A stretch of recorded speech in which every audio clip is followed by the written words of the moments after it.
Fresh and Fit has reached a whole new low. Again! At this point, we're very familiar with Fresh and Fruit. We've covered them quite a few times on this channel, almost to the point that I really didn't want to make this video. But then I thought, nah. Once known as a podcast that brutally violates unsuspecting women, hosted by a closeted, homosexual, self-hating man-child. Female vaginas are disgusting.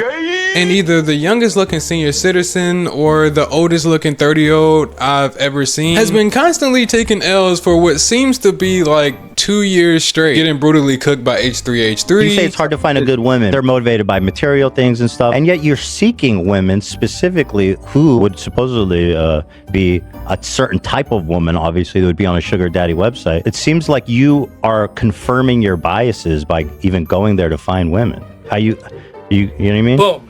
Roasted. Getting marked out by Abba and Preach like 30 times. The truth is, the ratio was 7 to 1. 7 bad bitches and 1. Getting cooked by Brittany Renner of all people. Again, you're forgettable. That's why I didn't want to do you guys' podcast. Forgettable. Hate the setup. The name is underwhelming. I didn't really see the value in it. The Fake and Fruit boys are genuinely praying to finally take a W. Unsurprisingly though, they would actually sing further than I ever thought possible. Ever since Myron did his YouTube demonetization speed run, the Fake and Fraud brand has taken a nosedive so steep that it's actually kind of impressive. Frog and Femme has gone from, at best, a cringeworthy joke, framing themselves as the savior of men, while ironically preaching ideologies that actually keep men suffering in silence, to now outright scamming what's left of their fan base in a hot and steamy sausage fest framed up as a yacht party meeting. And it was bad. The yacht wasn't even a yacht. What was supposed to be the biggest influencer yacht party in the city, featuring, get this, bad bitches, actually ended up being just a bunch of sweaty middle-aged men who paid thousands of dollars to fly to Miami, eat cafeteria level turkey sliders, and unironically dance to Rollie with a Dab of Ranch and Sexy Red.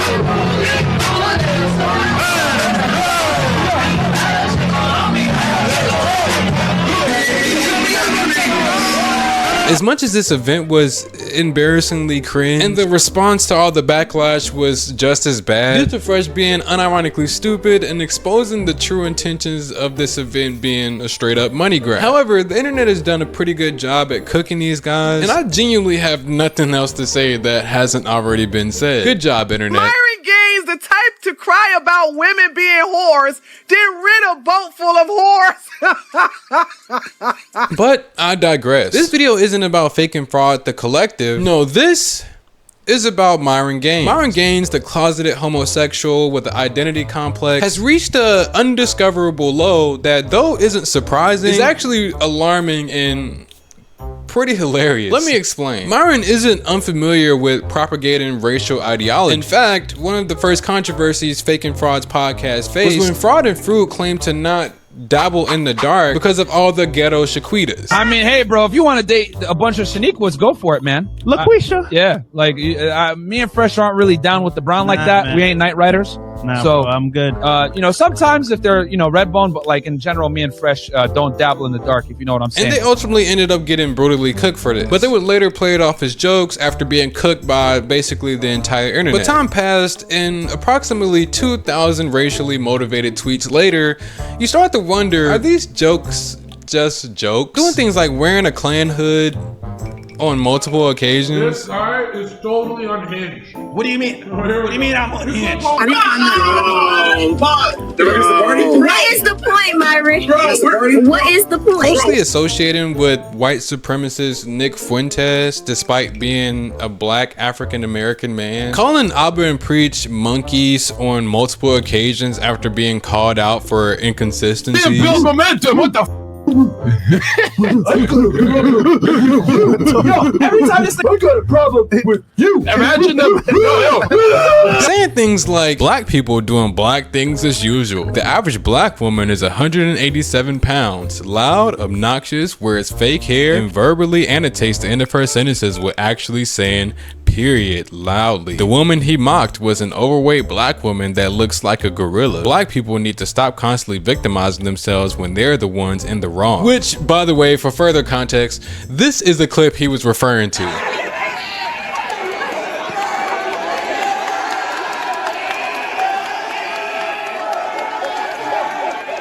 You know that's racist, right? No, the racism does not stop there. Here are more examples of his blatant race baiting on Twitter. Instead of focusing on racism, blacks need to keep the father in the household, stop killing each other, and for the women, exercise. The average black woman is 187 pounds. Which I don't know why he keeps bringing up black women specifically, because not only is almost 50% of the US population obese, but his own friends, Chris and Mo, are actually obese. I wonder if he tells them the same thing. Anyways, I'm all for a good racial joke. Sorry, but racist jokes can be funny. However, there is something very deliberate about how Myron speaks about black people. The Klan was right about a lot of shit, man. What? The Klan was right about a lot of shit. Are you by yourself or not? Hey, no, man. They're right about a lot of shit, man. This nigga fuck is crazy, bro. This is fucking wild shit, man. Like, what the fuck is what is this? Period. All this shit. Like, all the degenerate terms, the butchering of the English language, it comes from black people, bro. It's fucking terrible. Black people need to just stop being lazy. Let's keep it 1,000. You niggas get your reparations. What you gonna do with it? You gonna buy a bunch of some Jordans, some fucking drugs, some weed. You're gonna buy some wood?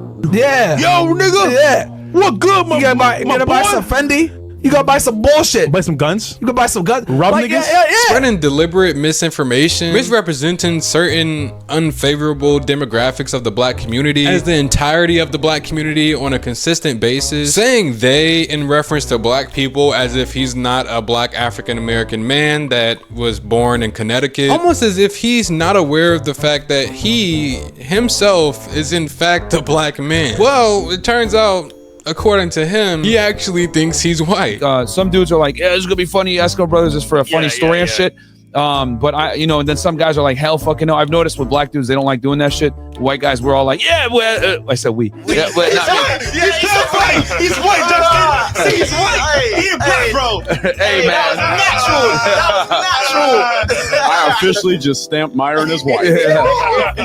What I meant to say Myron was, is unironically a real life Clayton Bigsby. Personally, I think mistaking your own racial identity is actually very strange, and I don't think it's just some simple mistake. To me, there's an obvious and deeply ingrained self-hatred going on here that has caused Myron to separate himself from the identity of a black man who was born in Connecticut and identify with the faces that he grew up around, went to school with, or in fact looked up to. However, unfortunately for Myron, no matter how much you want to be a white man, he can never escape the way that he's perceived by the white supremacists that he's been trying so desperately to appeal to. Myron recently joined a whites only space, which is a very strange thing that exists now on Twitter, but whatever, I guess. People are entitled to freedom of speech, and even though it's rooted in racism and ignorance, I guess it's still their right to have their spaces to talk about whatever they want to talk about. The real question is, what is Myron doing there? I mean, what self-respecting black man sees a whites only space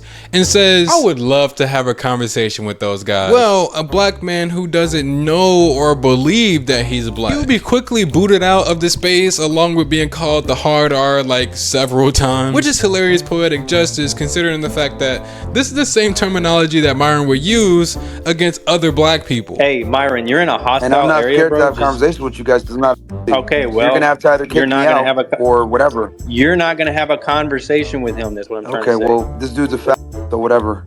Kick this nigga. I'm sorry, sir. It's a white space. We know that. I know. They're the rules. No niggas. And this would be a reminder that no matter how much racist ideology he spreads against black people, and no matter what he wants to identify as, or however much he accomplishes within his career so that he's not one of those black people, he will always just be perceived as another Negro to the white supremacists he looks up to. He will never be accepted for who he is, despite how many things he tries to do to change that. And in a way, it's pretty gosh darn sad. Anyways, thank you guys for watching. I kind of yapped a little bit, but I hope you guys enjoyed it. Peace.